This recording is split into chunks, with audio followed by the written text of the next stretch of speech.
welcome back to Toya DTV. Toya DTV. Y'all, we are back. I do have some new subscribers, so y'all, thank you so much for watching my channel, choosing my channel. I have to say this. I'm going to give y'all a heads up for all of y'all that are new. Every now and then, I take a week off or two just to make sure my mental health is on point, because that is number one for me. So if you can continue supporting me throughout all of this, I appreciate and thank every last one of y'all. New, old, even y'all watching me who have not subscribed. I still see y'all. Okay? You can't hide. I see you. But it's okay. We are back, y'all, and we are here for Married to Medicine Season 8. Episode 7, Guess Who's Coming to Dinner? So, y'all, the episode starts off with Kari showing up. Kari's back, y'all. But she's showing up to Toya's house, and her and Toya, I think they were cool the last season that Kari was on. She's just there to hang out with Toya. So, Toya's packing for the march on Washington. Toya is in her room packing, and she invited Kari to come over. So they go up to her room so Toya can finish packing. For some reason, Toya feels the need to point out her lopsided bed. And Kari's like, is that because your husband's so heavy? Yeah. So that didn't sit well with Toya, which that wouldn't have sat well with me either. But Toya gets in her confessional and she's like, first of all, you shouldn't be on my bed. Second of all, don't be talking about my man. So I sort of question this. Like, are y'all camera friends or are y'all real friends? If there's an unspoken rule of don't sit on my bed, it's kind of weird to me that you invited her in your bedroom. You didn't invite her in the closet. You invited her in your bedroom. And Kari seemed really at home. I mean, she sat on the bed and she was talking, and then she started explaining how her husband gets on the bed and all of that. Toya did not take kind to her calling Eugene heavy. It is what it is. So throughout this conversation, Toya invites Kari to the March on Washington. Kari's like, she don't know if that would be okay. Like, what do they think? Would they even want her to come? Toya doesn't care. Toya's just gonna pop up with Kari. Y'all, I feel like Toya is really taking a new characteristic on as just being this person who just does what she want to do when she's on the show. I'm actually seeing that as a negative, because it doesn't take much to ask, can another person come? Come on, this is for a greater cause. Yes, this is Dr. Heavenly's event, because they're doing COVID testing there. But I think it's weird that you think you have the right to invite somebody else on someone's private jet that they paid for. I think that's crazy. That's rude. Anyway, Toya can think it's all fun and games until somebody hurt her feelings. She can keep trying to pull this at every event until somebody really cracked down on her and hurt her feelings. Next, we see Dr. Damon and Dr. Heavenly. They're discussing like kind of all of the details, the setups that are going to be in DC for the testing. And y'all, Damon has a whole team of people. Like, this is when you know you are truly a medical professional. Damon has a team that's already down in DC for the labs and everything. Like, he is there. He got it all set up. He's a little nervous because, you know, that's a lot of people that will be out there for the testing. So the pressure is on y'all. And I feel like Dr. Damon and them, they can do it. They got a team of people, including all the doctors that they know and is coming with them on the trip. I think it's a good look. Dr. Heavenly keeps saying stuff to make Dr. Damon like nervous on camera. Can I put my maxi pads in your bag? His response was, I'm not gonna like it. She says stuff to get his response on camera. That's what I think. Everybody's getting to the airport to board the private jet, and everybody's getting on. Everybody's picking their seats. For some reason, Dr. Damon and Dr. Heavenly are somewhere in the back of the line, and they're one of the last ones to get on. So when Dr. Heavenly gets on, she sees two seats that she kind of wants her and Dr. Damon to sit across from each other. Probably, first of all, because they're husband and wife. And not only that, to probably continue discussing the ins and outs of the testing sites. So Kari had put her purse down and walked away, and I'm sure she was probably up there with Toya talking somewhere. And Dr. Heavenly said, well, whose stuff is this? Oh, this is probably Kari. Oh, move her over there, and Daddy, you come over here and sit with me. It was rude. Yes, it was. But it wasn't. It wasn't rude because she wasn't invited. Secondly, if my husband paid for this jet, oh, we're sitting wherever we want to sit. It is what it is. Kari wasn't invited and Lisa Nicole wasn't invited, and they both showed up. Okay? So you should be sitting on the wing outside of the jet. Okay? Forgive me, but Lisa Nicole arrives on a jet, y'all, and Toya's in the confessional. Oh, and I invited Lisa Nicole. Y'all, I think that crap is so rude. It's not funny, and it's extremely rude. But she got the right one. She's doing it to Dr. Heavenly. Dr. Heavenly is letting it go. Production probably was cool with it because it's going to create drama, whatever. But honey, if it was me, and we understand probably why Dr. Heavenly did not make a big deal out of it. For one, this movement is bigger than any of us, okay? So it's like you got to see the bigger picture. You got to see the bigger picture to keep from knocking somebody out. So Lisa Nicole arrives on a jet, speaks to Damon. Well, actually, she spoke to everybody when she got on. Then she speaks to Damon personally and keeps it moving. Damon's like, so you're not going to speak to her? No, I'm not going to speak to nobody that didn't speak to me. So her and Lisa Nicole still don't like each other. It is what it is. But yet she's sucking up the AC up on Dr. Heavenly's private jet. What is with that? Because I'm noticing a pattern. Toya don't like Dr. Heavenly, but stays coming to all of her events, sucking up her air, eating her food, talking trash. Why is that? They don't like her, but they keep showing up to all her stuff. Okay, maybe it's production. I mean, who knows? But it's just weird to me. It's really weird. So they're on their way. Well, they landed. They get on a bus to head to the house. Y'all, Heavenly's getting off the jet. She got to pose. She got to do this. She got to do the Beyonce fan wind in my hair. She's doing the most, y'all. She's being Dr. Heavenly. They're on the bus and they're laughing at her like, look at her. Can't take her nowhere or whatever. She's like, honey, this is my first time being on a jet.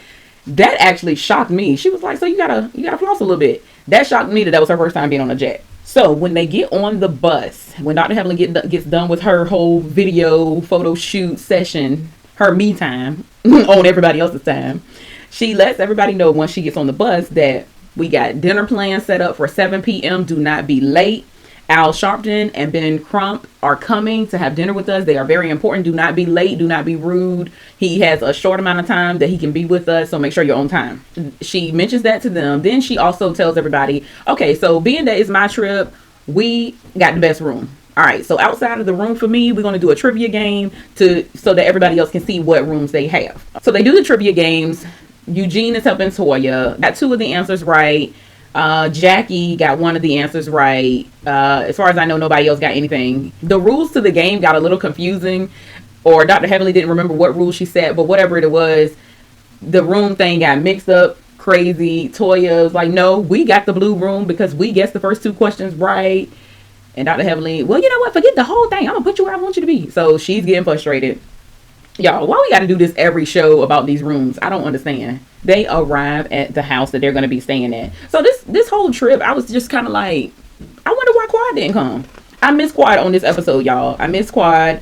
I feel like Quad is doing her thing, whether we see it or not. Quad is going to, I honestly feel like Quad is going to always have haters. On the flip side of that, y'all, I miss Mariah. It sounds crazy, but I miss Mariah. Mariah did bring something extra to the show, and I can't place my finger on what that thing is, but Mariah brought something to the show, and it's something is still not connecting to me.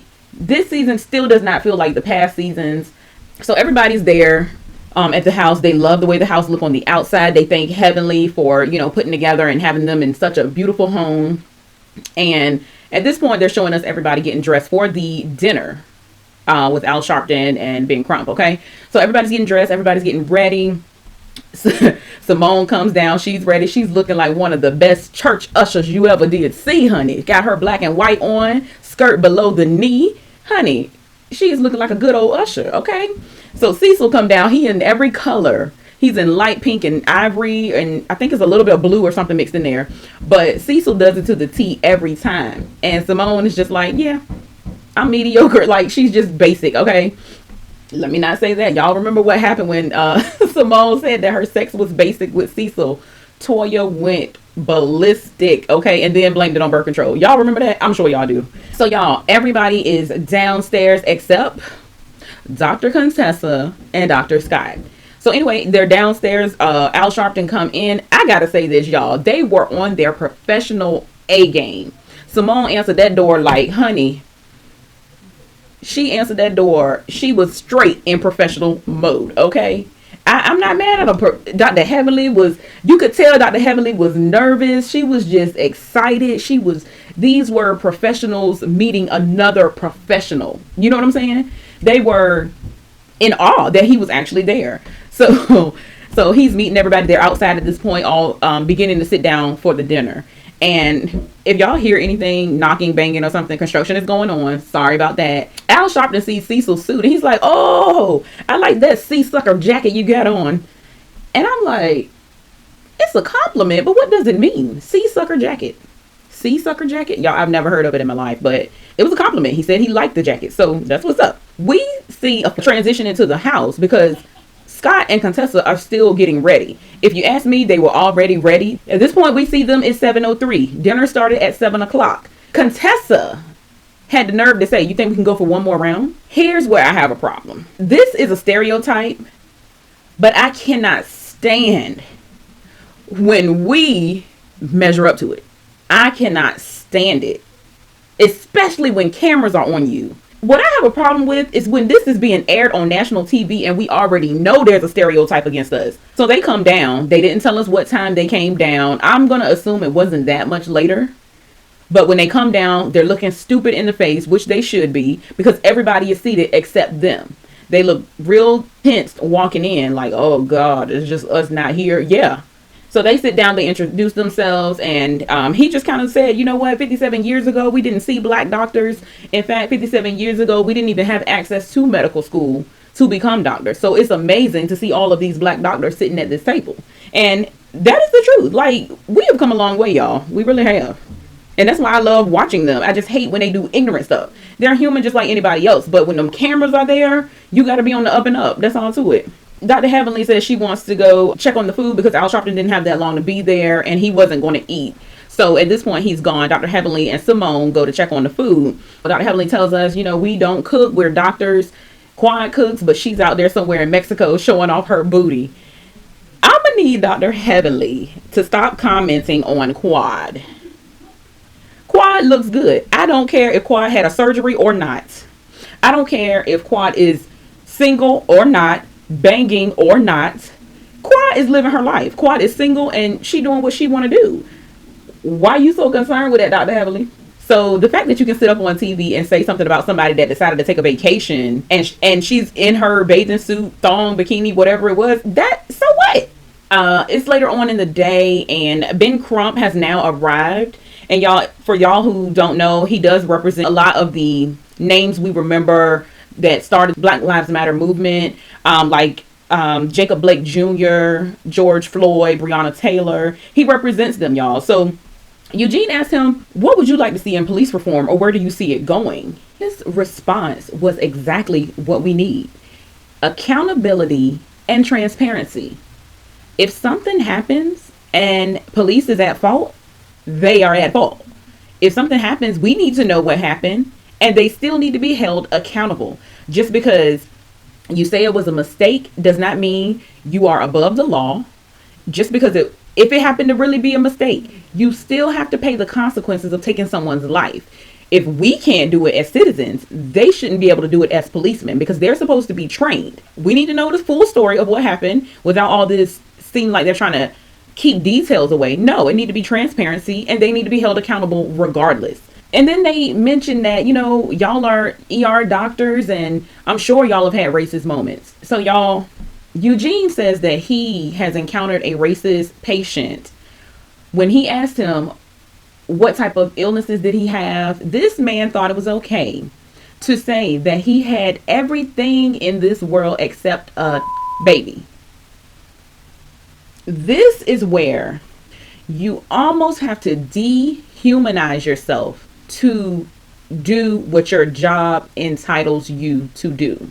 Because there is no, and he laughed about it, thought it was funny, but that was straight up racist. And if he was not the doctor treating you, you probably would have gotten something that you were not expecting with this hee ha ha joke that wasn't funny. Someone else went on to say that he was being mistreated and called all sorts of names and being talked to crazy, but he wasn't the patient. The mom was the patient. So he tried to tune all of that out over there and just deal with the patient that was sick.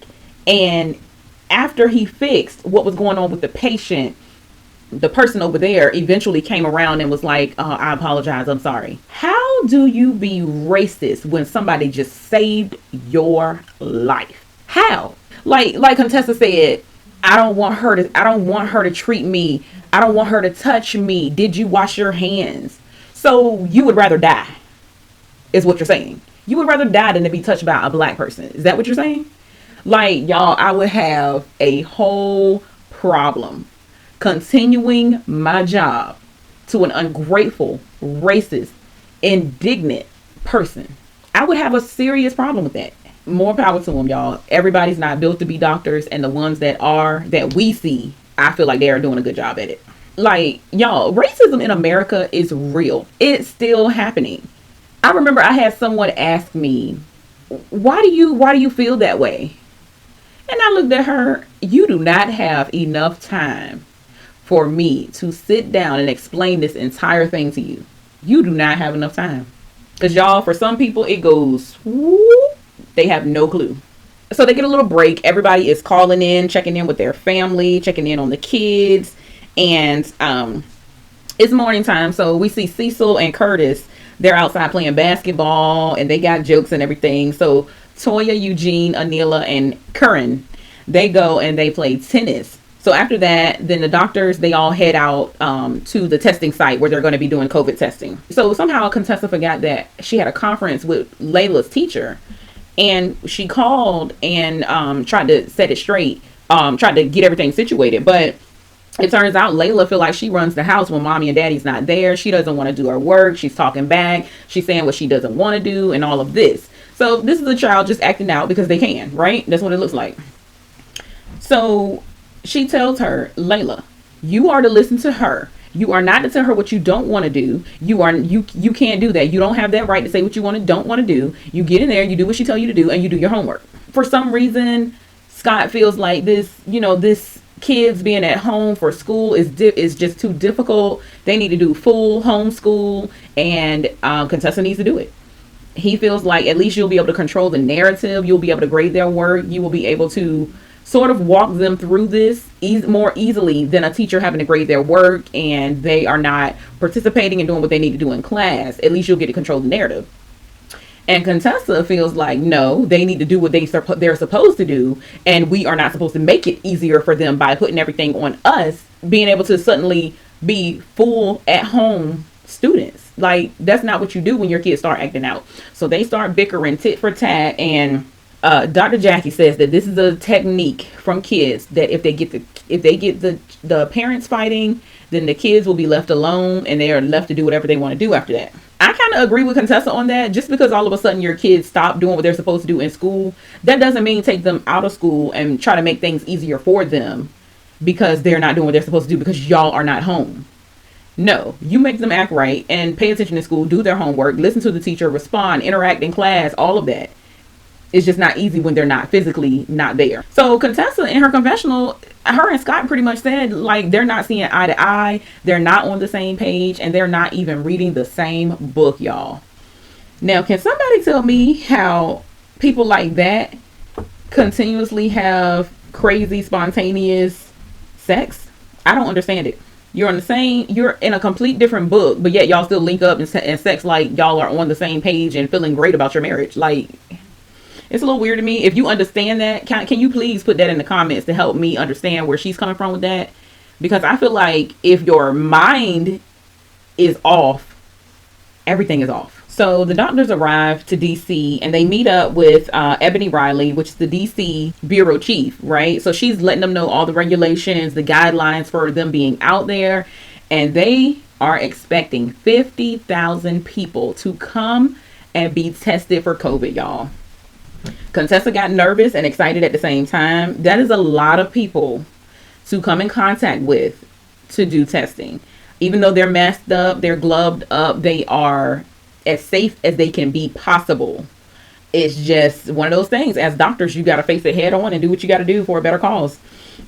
So that's what they're doing. In the meantime, Toya, Kari, and Anila, they kind of want to have like a poolside day, a girls' day, pamper me day or whatever. They're getting their hair and makeup done Y'all, at this point, I have no idea where Lisa Nicole went because we did not see her anymore. I believe she was probably in the room with Kari, Toya, and Anila, but they did not show her. And I found that to be very weird. But anyway, they want to hang out, and Kari mentions to Toya that, you know, they said to me earlier today, why don't you come on the intelligent side? Toya took offense to it. I don't understand why they keep playing these games, like, in general.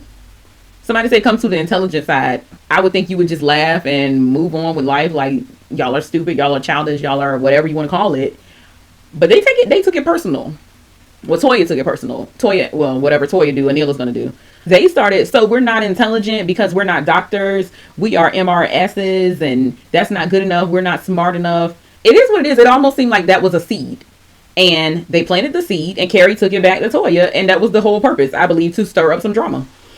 So she fell for it. So then Anila was like, why would they say that? I mean, just because we're not doctors, anybody can be a dentist. And it's like, girl, no, anybody cannot be a dentist. They will be tearing up somebody's mouth. Like, anybody cannot be a dentist. And Toya was like, really? You can go fix somebody's teeth? But would you want to? I mean, I think all of it is petty and stupid. And I think this is another reason why I'm not really feeling this season. Because it's one thing to have drama, but it's another thing to have stupid, petty high school drama that we feel like has been made up by producers or the people on the show. I don't know what it is, but it's not sitting well with me, y'all. I feel like it's dumb. Because they're all in an uproar. They want Kari to come to the intelligent side, so they're calling us. They're saying that we're not smart and all this and all that. Who cares? Who cares? Like, do you really feel like you're not intelligent? Then that's the only way I would feel like you would be offended. Like, I don't know. But anyway, y'all, that was it for this episode, y'all. I really miss Quad. I miss Mariah. I actually think that would have been great to have both of them on this trip. That would have been fun to see. At this point, I have no expectations from Married to Medicine.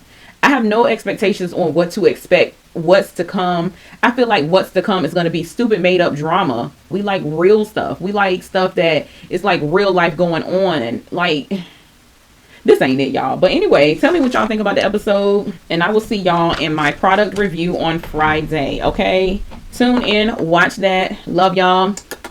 Thank you to all my new subscribers. Thank you to all of my old subscribers. Y'all, I see y'all. Y'all came through on my 2-week break. I was still getting subscribers. Y'all, it means the world to me. Thank you for y'all continuing to hang in there with me. Y'all, there is always more to come. So y'all, until next time.